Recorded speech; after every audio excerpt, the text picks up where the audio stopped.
Oi, oi, alright, how's it going? I'm Grant, you're you, this is DoodleReview. Day to day we drop album reviews on most genres, but with a kind of skew leaning towards alternative rock. The weekends though, we hit you with a Saturday special. Today it's an album ranking episode, this time putting all the many albums by the Pixies in their place, tier list style. At this point the band have like 8 or 9 records depending on how you classify Come On Pilgrim. I'm going to include it. They put out 5 in their initial run from 88 to 91 and now 4 in their reformed Kim Deal-less incarnation from 2014 to today. We're going to go from the start, so let's get into it. We're going to start with Come On Pilgrim.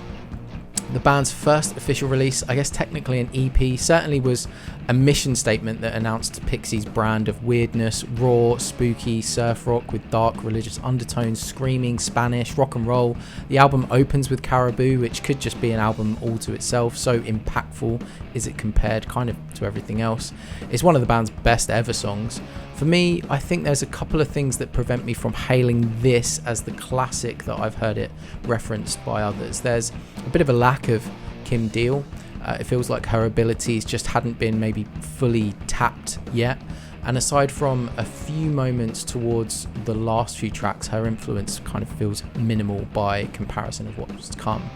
Also, and this might just be a personal experience to me, but my first exposure to this was in the CD form, where Come On Pilgrim was actually packaged effectively as just bonus tracks on top of Surfer Rosa. So I think the presentation in that way might have prevented me from just connecting with it in the way that it may have for audiences when it was first released. Overall, this is a very raw introduction to a style that would become immortalized on the next records. I'd put this in B. Next, we have the first proper record, Surfer Rosa, which I think came out less than 12 months after Come On Pilgrim, and everything on this album is elevated to deliver an absolutely spellbinding record. It came out of the gate with 2 of the band's most memorable tunes, Gigantic and of course Where Is My Mind. The latter of course provided kind of an extra layer of gravity years later after being used in the closing moments of the movie Fight Club. But in addition to those bangers, we also get Bone Machine, Break My Body and Cactus. That last song actually would be covered by David Bowie years later. Kim Deal's fully present and sounding amazing, providing that yin-yang balance to Frank Black. I think this album has something that none of the others do, which is kind of like this imperceptible, almost like low level of sexiness, I want to say. Like those tunes like Break My Body just have this kind of sleazy underbelly to them, and the album just has this kind of darker, more sexual energy to it than anything else in the catalogue. It feels like from here that kind of sleazy, sexy edge was replaced by a bit more romanticism. Not a bad thing, but it just makes Surfer Rosa, I think, quite unique within the Pixies canon. I'm putting this definitely in the S tier. From here we have Doolittle. It's widely regarded as the band's best, and yeah, I'm not going to argue with that, to be honest. It's a classic. Certain albums just have that magic, especially from this era. I get the same feeling during the opening guitar of Debaser as I do when, Smells Like Teen Spirit or My Name Is Jonas comes on. It's like flicking across the TV and stumbling on a movie like Heat or, like Donnie Darko. You're just like, yeah, I'm in this now. I'm locked in for the whole thing. I'm in safe hands. I'm gonna be entertained. It was also the second of 2 albums where Kim Deal feels fully utilised, almost on equal footing as Frank Black, and that combo, when they're balanced like that, is just chef's kiss. It's lightning in a bottle. This is most definitely in S.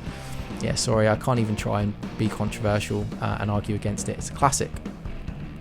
Bossanova is the band's 3rd album. I won't dwell on it too long because I just put out a full 10-minute deep dive on the record. Check it out, it'll be linked in the description. But just quickly, I think this album has some amazing songs. The Happening, for instance, is incredible, but I do feel there's a lot of rushed and hurried tracks where the songs just kind of amble along and feels like the product of the band writing while in the studio. So I'm putting this one in B. It's enjoyable, as all Pixies from this era is, but it's a little rushed and haphazard. The last album of the classic era, Tromp Monde, is a stunner. Back in the day when I used to just download entire catalogues of bands to get into them, Oink.com, rest in peace. This album just stuck with me, possibly even before I got truly into Doolittle. While I do think from Bossanova onwards you can hear Frank Black inviting less contribution from Kim Deal, which is definitely a weakness, the songs on this one are just still amazing, and specifically this has some of the best guitar in the entire Pixies discography to my mind. Like Planet of Sound and Letter to Memphis are real favourites for this. I also love some of the weird production choices, like the synth part in Alec Eiffel for instance. It's one of my favourite albums for sure. This one goes in A. So a couple of years after the touring of Tromp Le Monde in '93, the band actually announced their split, but flash forward to 2003 and a reunion was then announced, and for the next 10 years they toured, predominantly celebrating the Doolittle album. Given how prolific Frank Black had been during the hiatus, the fact that the Pixies reunion spawned no new music in that time though, I think was quite a clear indicator that things weren't a picture of harmony in the newly reformed band. Confirming that as well was the Loud Quiet Loud tour documentary, laying bare the tensions between the members. All of that led to the eventual announcement in 2013 that beloved bassist and vocalist Kim Deal would no longer be continuing with the Pixies. All these years later, with Pazlen Shantin so well embedded in the group, I kind of forgot about this odd period of time, this weird 10-year stasis Pixies were in during that first iteration of the reunion. And while it's sad that Deal left, I am quite glad the band was able to move on, because we've actually got some pretty great material since. But to all those who got to see the original reformed lineup in that 10-year window, or even before in their original run, I'm very jealous. So after Deal's departure, the band really wasted a little time in getting new material out, initially releasing 3 EPs starting in 2013, culminating in the release of this, Indie Cindy, a compilation of said EPs in 2014. And honestly, at the time, I really wasn't into it. I've always been a bit anal about these sorts of releases. It's not an album, it's a compilation, which is dumb, I know, but it kind of fed into it. And add to that, I think I was just like a little bit heartbroken about Kim's departure, to be honest. I feel like her absence at the time was really quite glaring on the new music, even when they tried to do kind of similar vocals. Listening back to it with some fresh ears in advance of this video though, I was surprised. This is actually pretty good. The first half in particular goes hard. What Goes Boom, Indie Cindy, Bad Boy, Magdalena and Blue Eyed Hex are solid. I just think the healing of time has allowed me to enjoy this album quite a bit more, but I will say it drops off in quality on the second half. I think Jamie Bravo, the closer, is pretty good, but there's definitely a few kind of dead tracks there in the middle. I'm going to put this one in C. So a few years later, in 2016, the band were back with Head Carrier.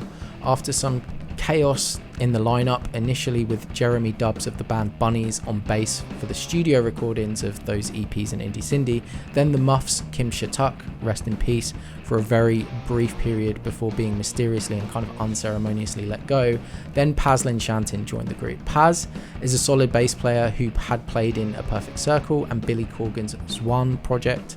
More importantly for the Pixies though, she was able to fill some of the void left by Deal on vocals, and this was put to use instantly on Head Carrier, and the benefits are huge. While Kim Deal's input to the band I don't think can be touched, this record proved that a female vocal is really quite integral to the Pixies sound, and I think Head Carrier is one of the best things the band has done post reunion. This album gives us almost every style of Pixies from their catalogue, packaged in short, sharp, catchy songs. You've got crazy aggression on Baal's Back, sweet melancholy on Might As Well Be Gone, unapologetic pop on Classic Masher, and weirdness with Shagalaga. I think maybe the only aspect of their sound we don't get too much of here is the kind of surf rock side of things. And I think the Where Is My Mind callback on All I Think About Now is a bit, I don't know, it's a little bit, I can't decide if the apology to Kim Deal sung by Paz against a melody the old band was so famous for is brilliant or uncomfortable, but maybe that is the brilliance of it. Either way, this album is a gem in the catalogue and I'm putting it up in the A tier. After some more relentless touring, the band were back in 2019 with Beneath the Eyrie, and after loving Head Carrier, I was quite excited for this at the time, but came to find that I kind of hated it. Maybe hate is a strong word. It has some bright spots, some nice choruses like Catfish Kate, some weird surf music like Saint Nazaire, which I enjoy and was admittedly missing off of Carrier. But overall, there's just a really dour, almost exhausted sound to the band across the whole album. Songs like This Is My Fate sound like a pantomime, and a song with the most frank black title and lyrical theme ever, Death Horizon, just feel non-essential. Perhaps it'll grow on me like Indie Cindy did, but right now, right here, I think it's the band's worst effort and it's going in the D tier. So wrapping this up with Pixies' most recent album, their fourth post-reunion record released in 2022 was Doggerel, and this one is pretty good. I feel like by and large, when a band get into their like 30th or nearly 40th year, you kind of just hope that within each album you get one or two real killers that are worthy of going into the band's canonical top songs. Pixies largely do better than that on the whole, but Get Simulated and There's a Moon On certainly go up there for me as some of their best work. Overall, there just seems to be a lot more energy here than Beneath the Eyrie. They also, I think, kind of experiment a little with arrangements, which I appreciate, like No Matter Day and Dregs of the Wine, which kind of, they absolutely explode in their second half after setting quite a different tone at the start. Things like that keep things quite fresh for the band. And I think the album, although it peters out in its final few tracks and while on the whole there's a real step up in energy from Beneath the Eyrie, maybe it doesn't quite match Head Carrier, but it is a pretty damn great record. I think I'd feel good about putting this in B. Alright, Pixies tier list done. What do you think? Would you agree? Let me know if you've enjoyed this. I think you should stick around. We've ranked a bunch of other bands' catalogues, which I've put in a playlist and linked in the description. Every Saturday we do a special that's usually focused around like alt rock in some way. We have Sunday Jazz Club and then those day-to-day reviews Monday to Friday. So just, don't be coy, don't be shy, stop messing about and subscribe. Subscribe, share some thoughts, show some love, or just hurl some abuse in the comments. I'll see you in the next video. Cheers, mate. Bye.